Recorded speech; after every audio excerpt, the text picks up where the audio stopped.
Unnao rape case में Delhi high court ने recently Kuldeep Sengar की जो जेल टर्म थी उसे सस्पेंड कर दिया और उन्हें कंडीशनल बेल ग्रांट कर दी। ऐसा क्यों हुआ है ये सेशन में तो हम पूरा जानेंगे ही, लेकिन ये मैं आपको बताऊंगा कि कौन सा लीगल लूपहोल यूज किया गया है कुलदीप सेंगर के वकीलों द्वारा उनको बेल दिलवाने के लिए। दरअसल आपको पता होगा कि उन्हें कंडीशनल बेल तो मिली, 15 लाख रुपए का बॉन्ड उन्हें फर्निश करना है, उसी के साथ साथ पुलिस को जाके वीकली उन्हें रिपोर्ट भी करना है। उन्हें यह भी कहा गया है कि जो सर्वाइवर का घर है उसके 5 किलोमीटर के रेडियस में आपको नहीं जाना है। आपको यह पता होगा कि कुलदीप सेंगर 2 केसेस में कन्विक्ट हुए थे।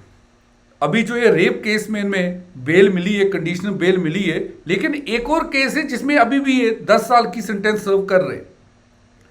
वो दूसरा केस है जो सर्वाइवर है जिनके साथ इन्होंने रेप किया था, उसके फादर की कस्टोडियल डेथ का केस। इसमें अभी तक उन्हें बेल नहीं मिली, लेकिन तो भी ये बड़े हैरानकुन बात है कि रेप जैसे केस में, पॉस्को जैसे एक्ट में इन्हें बेल मिली हुई है, कंडीशनल बेल मिली है, वो भी एक लीगल लूपहोल के करके। अगर आपको केस के बारे में नहीं पता तो जल्दी से मैं आपको एक क्रोनोलॉजी बता देता हूँ। ये इंसिडेंट 2017 का है। एक 17 साल की नाबालिग लड़की के साथ इन्होंने रेप किया था अपने ही घर में, जब ये सिटिंग एमएलए थे। जब उनके फादर पुलिस में कंप्लेंट करने जाते हैं तो पुलिस कोई एक्शन नहीं लेती, उल्टा इनके फादर की कस्टोडियल डेथ हो जाती है। पुलिस उनको इतना मारती है कि 2018 में जो सर्वाइवर है जिनके साथ इन्होंने रेप किया था लड़की के, उनके फादर की कस्टोडियल डेथ हो जाती है। वो केस भी इनके ऊपर है। 2019 में लड़की का वकील और उनके साथ साथ उनकी 2 आंटीज जा रही थी कोर्ट की ओर। एक ट्रक हादसे में इनकी दोनों आंटीज की डेथ हो जाती है। लड़की भी बार बार बचती है। एक ट्रक इंसिडेंट 2019 में होता है। वो केस भी अभी इनके ऊपर पेंडिंग है। ये क्रोनोलॉजी तो थी 2019 और 20 में इन्हें सजा सुना दी गई। 2 अलग अलग केस थे, जैसे मैंने आपसे कहा था, एक रेप का केस था इनके ऊपर, दूसरा जो केस था वो फादर की कस्टोडियल डेथ का था। रेप केस में इन्हें जो सजा दी गई थी वो आजीवन कारावास की थी रेप केस में, जबकि जो इनके फादर की कस्टोडियल डेथ का केस था उसमें इन्हें 10 साल की सजा हुई थी। यानी 2 सजाएं इनके ऊपर है। पहली, रेप केस में इन्हें आजीवन कारावास, और जबकि दूसरे केस में इन्हें 10 साल की सजा है। अब बेसिकली इनके वकीलों ने एक बड़ा क्लेवर लूप होल ढूंढा, और जो रेप केस में जिसमें इन्हें आजीवन कारावास की सजा हुई है, उनसे इन्हें सस्पेंड करवा के इनको बेल दिलवाई हुई है। वो क्या लीगल लूप होल है? वो लीगल लूप होल है डेफिनेशन का, पब्लिक सर्वेंट की डेफिनेशन। आपको ये बता दूं कि जिस केस में, जिस एक्ट के अंतर्गत इनको सजा हुई है वो पॉस्को एक्ट था।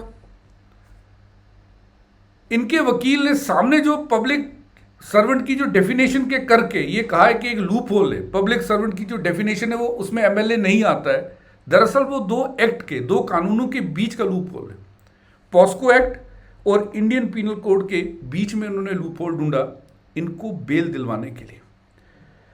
कैसे ढूंढा, क्या है पूरा इशू, वो तो बताऊंगा ही। उससे पहले आपसे एक चीज शेयर कर दूं, यदि आप यूपीएससी की तैयारी कर रहे हैं तो अनअकैडमी ऑफर लेकर आपके लिए हमारी सारी सब्सक्रिप्शंस पे आपको 55% ऑफ मिलेगा, और आपको उसी के साथ डबल वैलिडिटी मिलेगी।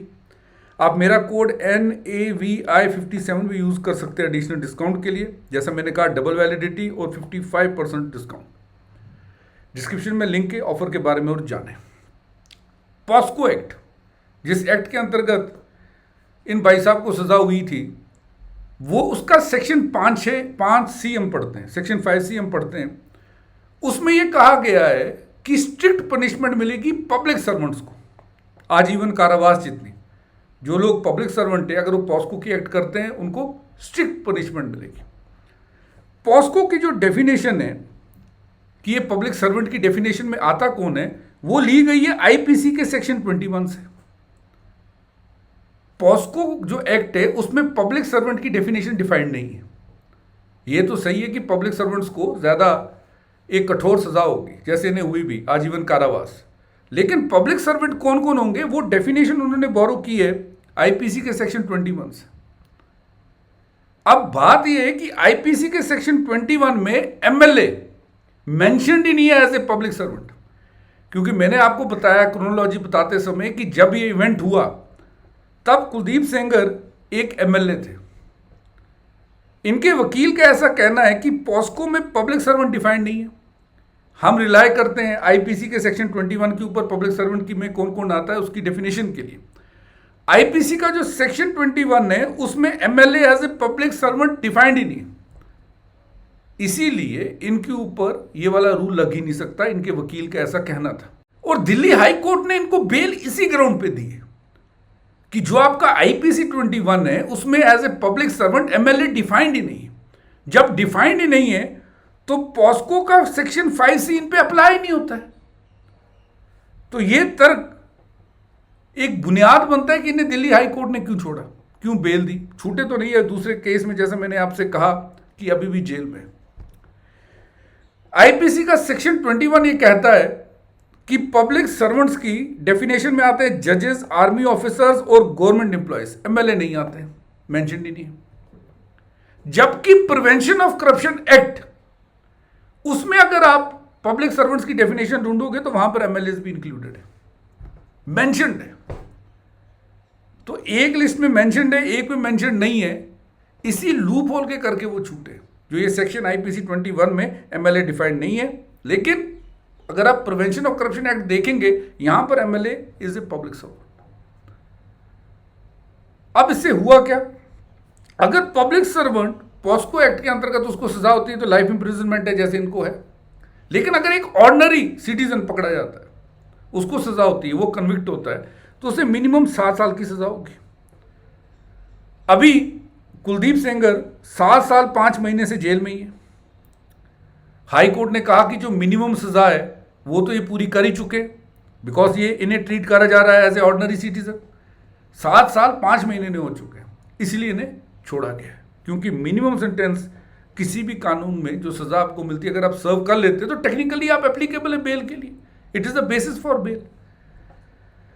तो ये लीगल लूप होल था जो इनके वकील ने यूज किया था इन्हें बेल दिलवाने में। अभी ये प्ली डाली गई है सुप्रीम कोर्ट में दिल्ली हाई कोर्ट के डिसीजन के खिलाफ।